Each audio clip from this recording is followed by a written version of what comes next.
गिबियावनो गासैखौबो खुलुमग्रोबाय नोंथांमोनखौ आंनि नैबे गोदान मोनसे भिडिअआवहाय बरायनाय जाबाय। आं दिनै नोंथांमोननि गेजेरावहाय मोनसे एसे आलादा रोखोमनि भिडिअ लानानै फैदों। दिनैनि भिडिअआनो जाहैबाय अनलाइन एन्टि रेगिंखौ माबोरै बरननाय जायो, नङा होमबा? नोंथांमोना बेफोरखौ जेब्लानोखि टेक्निकेल लाइन नङाबा हायार इडुकेसनाव थाङोब्ला नोंथांमोना बेफोरबायदि अनलाइन एन्टि रेगिंखौ दिहुननो गोनां जागोन आरो जायफ्रा दिहुननो गोनां जानानै दङ, नङा होमब्ला? नोंथांमोना जुदि बेखौ दायो दिहुननो गोनां जानानै दङब्ला नोंथांमोना नैबे आंनि भिडिअखौ नायनायनि गेजेरजों गोरलैयैनो दिहुननो हागोन। नोंथांमोना आंजों लोगोसे थांफाबाय थादो। नोंथांमोना गिबियावनो गुगोल क्रोम ब्राउजारखौ अन खालामनानै लाग्रोदो ना। आं अलरेडि नै गुगोल क्रोम ब्राउजाराव दंखायो। नैबे सार्च बारावहाय नोंथांमोना थुदो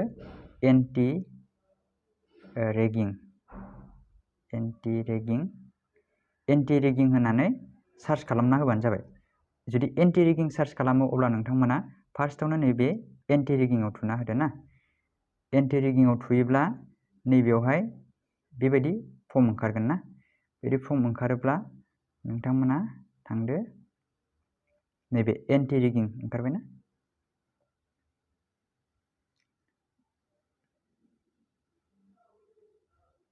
एसे नैबे बोखोयोब्ला नोंथांमोना नुगोन रेजिस्टार फर आन्डारटेकिं होननाय।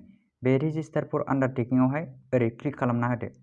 दा क्लिक खालामब्ला नोंथांमोना फैसिगोन, नङा होमबा? You are going to fill an affidavit for anti ragging. नोंथांमोना बेखौ ओरै बोखोदो। बोखोनायनि उनाव नोंथांमोना नै मोनथाम रोखोमनि अपसन ओंखारगोन। जुदि नोंथांनि कलेजआ एफिलिएटेड कलेजबा नोंथांमोना एफिलिएटेड कलेज होदो आरो इउनिभारसिटि बा इउनिभारसिटि, नङा होमबा? दा आं खालामगोन एफिलिएटेड कलेज। दा एफिलिएटेड कलेजाव आं क्लिक खालामबाय।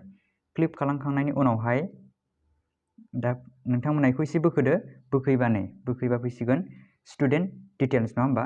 आं स्टुडेन्ट डिटेल्सखौ लिरनानै होनोसै। साप'ज आंनि नाम, नङा होमबा?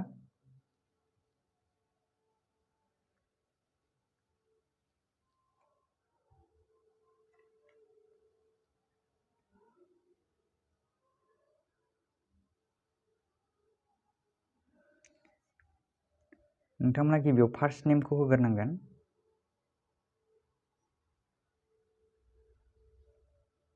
आं फार्स्ट नेम होबाय। बेनि उनावहाय मिडल नेम। मिडल नेमा अपसनेल। दा मिडल नेमखौ गैयाब्ला होनांला। सियर नेम माने लास्ट नेम, टाइटेला जायो। दा बेयाव आं लास्ट नेमखौ होसिगोन।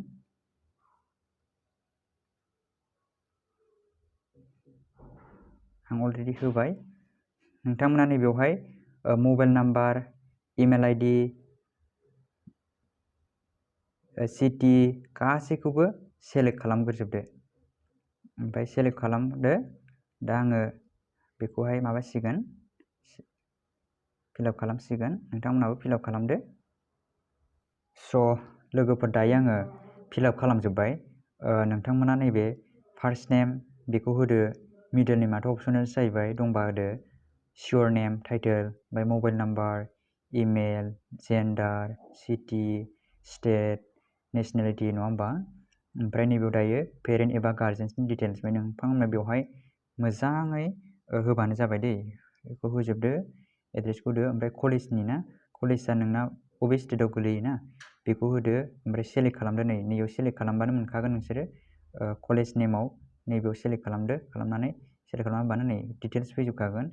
ओमफ्राय नोंथांमोननि जुदि प्रिन्सिपाला PhD दंबा नोंथांमोना डक्टरेट होदो। नै आं दा होनाय बायदि होदो। होनायनि उनाव नैबे कलेज फन नाम्बार बेखौ नोंथांमोना अनलाइनावनो मोनगोन। गुगोलाव सार्च खालामबानो मोनगोन दे। नैबे लेन्डलाइन नाम्बारखौ होआबाबो जायो, अपसनेलखौ। बेनिफ्राय नैखौ होदो डिटेल्स अफ द कर्स। नोंना UG ना PG ना डिप्ल'मा बेखौ होदो। ओमफ्राय होखांनायनि उनावहाय नेम अफ द कर्स, नोंथाङा मा फरायगासिनो, नङा होमबा? BTech फरायदों ना MTech फरायदों ना डिग्रि फरायदों बेखौ होबानो जाबाय। ओमफ्राय नैबे नाम्बार अफ द स्टुडेन्टस इन इयर क्लास, नङा होमबा? नोंथांमोननि क्लासनि स्टुडेन्टनि नाम्बारखौ होबानो जाबाय। बेसेबां नोंथांनि नैबे current year of the study, नोंथाङा बेसेबां इयाराव फरायगासिनो दङ बेखौ होदो।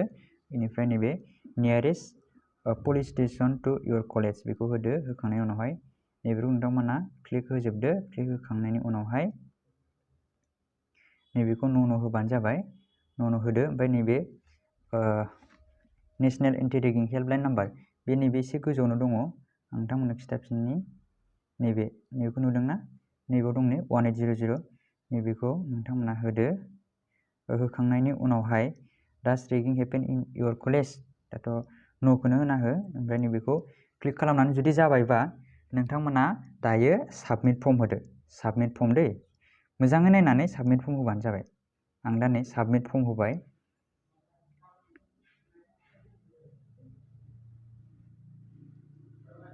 नेटआ एसे स्ल' जादों आंना। नोंथांमोना साबमिट फर्म होखांनाय लोगो लोगो योर रेकर्ड साबमिटेड साक्सेसफुलि होननानै खोन्थागोन ना। नोंथांमोना बेखौ क्लस खालामथ'ना दै, बेखौ मोनसे स्क्रिनशट लाखि। स्क्रिनशट नङाबा लिरनानै दोनबानो जाबाय नोंथांमोना।